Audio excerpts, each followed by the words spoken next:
Hello final year. Next है हमारा beta function पूरा हो चुका है। अब है हमारा गामा फंक्शन। गामा फंक्शन क्या है? The second equal integral zero से इन्फिनिटी ई की पावर माइनस एक्स एक्स की power n minus one d x when n is strictly greater than zero. ये ध्यान रखना, जो एन है वो क्या होना चाहिए? स्ट्रिक्टली ग्रेटर देन जीरो, मतलब पॉजिटिव वैल्यू के लिए ही गामा फंक्शन डिफाइन होता है।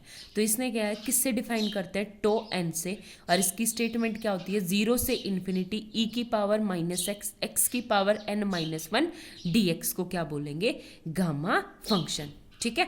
अब कुछ एग्जाम्पल्स हैं। तो यहाँ पे अगर आप देखोगे जीरो से इन्फिनिटी एक्स की पावर 3/5 है, लेकिन यहाँ पे एन माइनस वन होना चाहिए। तो मैं एक बार तो प्लस वन कर दूँ, एक बार माइनस, तो ये क्या हो जाएगा? एक्स की पावर 8/5 माइनस वन। तो किसकी नोटेशन है? गामा 8/5 की। ठीक है, आगे बात समझ में। उससे नीचे अगर हम देखेंगे तो ये है एक्स की पावर वन है। तो एक्स की पावर वन के मैं क्या करूं? एक बार तो वन है, एक बार तो प्लस वन करूं, एक बार माइनस वन। तो ये वन प्लस वन क्या आ गया? टू। तो ये किसके इक्वल आ जाएगा? गामा टू के इक्वल। ठीक है। सेम एज इट इज नीचे है एक्स की पावर क्या है? जीरो। और मैं जीरो में क्या कर सकती हूँ? एक बार तो प्लस वन, एक बार माइनस वन। तो ये वन, तो किसके इक्वल हो जाएगा? गामा वन के इक्वल। ठीक है। यहाँ पे क्या आपके पास? Minus one. अब एक बात बताओ, जब माइनस वन है तो मैं क्या करूँ? इसको लिख सकती हूँ जीरो माइनस वन। तो ये जीरो क्या होगा आपका? गामा। नहीं, एन क्या होना चाहिए? Greater than zero strictly. तो एक गामा फंक्शन आपका नहीं होगा। ठीक है। तो आपको शायद एग्जाम्पल समझ आ गए होंगे गामा फंक्शन के। और नेक्स्ट करेंगे हम इस पे बेस्ड एक छोटी सी थ्योरम। देखो, नेक्स्ट थ्योरम की स्टेटमेंट लिखी है। क्या है? If n is greater than one, strictly greater than होना चाहिए किससे? वन से। तो हमारे पास कोई भी अगर रियल नंबर होगा, रियल नंबर कोई भी रियल नंबर हो सकता है, then tau n equal to n minus one into to n minus one के इक्वल होगा। ठीक है, ये प्रूव करना है। अब एक बात बताओ, सबसे पहले फर्स्ट ही प्रूव करेंगे। तो टो एन कितना होता है हमारे पास? इंटीग्रेशन जीरो से इन्फिनिटी ई की पावर माइनस एक्स, और साथ में क्या आ जाएगा? एक्स की power n minus one d x. ठीक है, ये आ गया। अब आप एक बात बताओ, जब ये इंटीग्रेशन है, इंटीग्रेशन करेंगे तो फर्स्ट फंक्शन और सेकंड फंक्शन, फर्स्ट फंक्शन को एज इट इज, यानी इसको मानेंगे फर्स्ट फंक्शन, एक्स की power minus one as it is, और ई की पावर माइनस एक्स का इंटीग्रेशन, और साथ में क्या आ जाएगा? माइनस। फिर वैल्यू क्या पुट होगी? जीरो से इन्फिनिटी, फिर माइनस इंटीग्रेशन ई की power minus x as it is, minus minus एक प्लस चला जाएगा यहाँ पे। ठीक है, और इसका डिफ्रेंशिएशन, डिफ्रेंशिएशन करेंगे तो n माइनस वन आगे, और x की पावर n माइनस वन है तो n minus two D x. ठीक है, तो ये क्या आ गया यहाँ पे? वही जीरो से infinity, n minus one common लेने के बाद जीरो से इन्फिनिटी ई की पावर माइनस एक्स, और x की पावर एक बार तो n माइनस वन और माइनस का वन डी एक्स। बस कुछ नहीं, माइनस टू को मैंने दो बार लिख दिया, माइनस वन और माइनस वन की फॉर्म में लिख दिया। अब ये तो हो गया plus n minus one as it is, और इसको क्या बोलेंगे? Tau n minus one. ठीक है, यहाँ पे पुट करो। जब मैंने इन्फिनिटी पुट की तो इन्फिनिटी पुट नहीं कर सकते, बल्कि यहाँ पे तो पुट कर ही नहीं सकते। जब e की power minus x, x infinity को अप्रोच करेगा तो ये वाली टर्म किसकी तरफ जाएगी? जीरो की तरफ। ठीक है, जब ये नेगेटिव इन्फिनिटी बनेगा तो एक्सपोनेंशियल फंक्शन क्या होता है? जीरो। और जब मैं यहाँ पे x की जीरो पुट करूंगी तो दोनों टर्म्स क्या आ गई आपकी? जीरो। तो ये क्या हो गया आपका? Tau n equal to n minus one into to n minus one. यही हमें प्रूव करना था। ठीक है, फर्स्ट पार्ट तो इसका हो गया। अब इसका सेकंड पार्ट करने के लिए कुछ नहीं, बहुत सिंपल है। जब मैं, ये है इक्वेशन फर्स्ट, अब मेरे को टो एन माइनस वन की वैल्यू चाहिए, तो मैं इसी इक्वेशन में क्या कर लूँ? एन को रिप्लेस कर लूँ किससे? एन माइनस वन से। तो ये क्या हो जाएगा? Tau n minus one equal to n minus two into to n minus two. ठीक है, इसको equation second. N minus two की वैल्यू निकालनी हो तो फिर से पुट कर दो ऊपर। कहाँ तक? Tau n minus two equal to to n minus क्या हो जाएगा? Three tau n minus three, ये थर्ड। इस तरह हम लास्ट में चल। अब n क्या है? इंटीजर।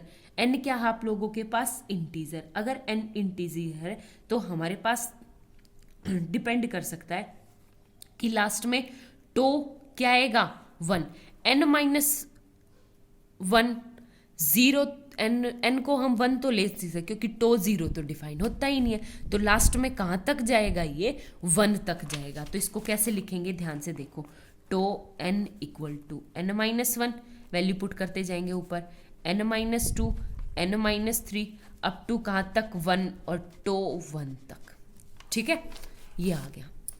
हो गया क्लियर। अब हमें किसकी वैल्यू चाहिए, टो 1 की वैल्यू निकालेंगे। तो कैसे निकालेंगे, देखो 1 होता है मेरे पास e की पावर माइनस एक्स 0 से इन्फिनिटी, और x की पावर क्या हो जाएगी आपके पास n माइनस 1, तो 1 माइनस मतलब 1 माइनस 1 dx, और x की पावर 1 माइनस 1 का मतलब होता है 0, ये क्या आ जाएगा 0 यानी 1। तो ये सिंपल क्या बच गया, e की power infinity minus x dx। ठीक है, अब आप लोग वैल्यू पुट करो, वैल्यू पुट करेंगे तो e की पावर माइनस एक्स का होता है माइनस एक्स माइनस, और वैल्यू होगी 0 से इन्फिनिटी। सबसे पहले जब ये 0 को अप्रोच करेगा तो क्या आएगा 0, फिर माइनस एक्स को 0 पुट करूंगी तो e की पावर 0 कितना होता है 1, तो यहाँ पे माइनस माइनस प्लस का 1, तो टो 1 की वैल्यू कितनी आ गई 1। तो आपके पास क्या आ गया, टो n इक्वल टू क्या आ गया n माइनस 1 फैक्टोरियल। यही हमें क्या करना था, प्रूफ करना था। ठीक है, पेपर में बहुत बार आया हुआ है और ट्राई कर रहे हैं। नेक्स्ट है हमारा रिलेशन है, मोस्ट इंपॉर्टेंट है, relation between beta and gamma function, beta and gamma function. ठीक है, वैसे तो हमारे पास क्या होता है, ध्यान से देखना, बीटा एम एन इक्वल होता है किसके, m माइनस 1 factorial into M plus N factorial, sorry n minus 1 factorial into M minus 1 factorial divide में m plus n minus 1 factorial.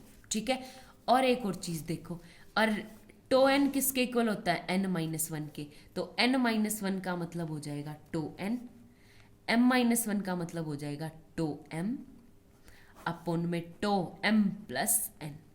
ठीक है, वैसे तो डायरेक्ट रिलेशन ये है, अगर बाय चांस याद नहीं भी है तो आप लोग यहाँ से ट्राई कर सकते हो। ठीक है, अब हम इसे प्रूफ करेंगे, प्रूफ कैसे करेंगे वो देखो, याद हो गया होगा मेरे हिसाब से। इसका प्रूफ कैसे करेंगे, सबसे पहले क्या प्रूफ करना है, beta M N equal to to N upon में क्या आ जाएगा टो एम प्लस एन। ठीक है, ये हमें प्रूफ करना है। हो गया क्लियर। अब सबसे पहले टो एन होता क्या है, 0 से इन्फिनिटी e की पावर माइनस एक्स, एक्स की पावर n माइनस 1 dx। ठीक है, अब क्या करेंगे, सिंपल सी वैल्यू पुट कर लेंगे। क्या करेंगे, ये तो ये आपको याद ही करना पड़ेगा, put x equal to T Z. ठीक है, ये कर लिया। यहाँ पे t जो है वो आपका कांस्टेंट है और z क्या है आपका इंडिपेंडेंट वेरिएबल। ठीक है, तो ये क्या आ जाएगा dx equal to T D Z. के भी पुट कर सकते हो, जब मैंने x को 0 पुट किया तो z भी क्या आ जाएगा 0। जब मैंने x को इन्फिनिटी पुट करूंगी तो z भी क्या आ जाएगा इन्फिनिटी। ठीक है, तो टो n इक्वल टू हो जाएगा 0 से इन्फिनिटी e की power minus t Z, x की जगह टी जेड की power n minus 1 into T D Z.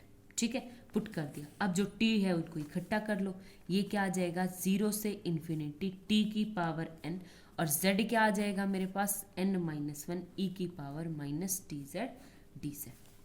ठीक है, ये टर्म आ गया हमारे पास सिंपल से। हो गया क्लियर।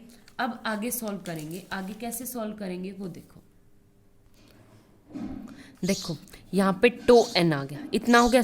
इतना हमने क्यों लिया, कारण बताती हूँ। हमें टो m और n की मल्टीप्लाई करनी, तो हमें लेफ्ट साइड में सिर्फ टो m बनाना। टो m क्या होगा, समथिंग e की पावर समथिंग में करके और x की पावर m माइनस 1 होना चाहिए। ठीक है, तो ये आ गया x समथिंग। x की जगह t x y z कुछ भी हो, हमें कोई मतलब नहीं, ये t हमने उसी लिए लिया है। ठीक है, तो अब हम क्या करेंगे, मल्टीप्लाई कर देंगे दोनों साइड, मल्टीप्लाई e की पावर माइनस टी, t की power m minus one in both side, both side.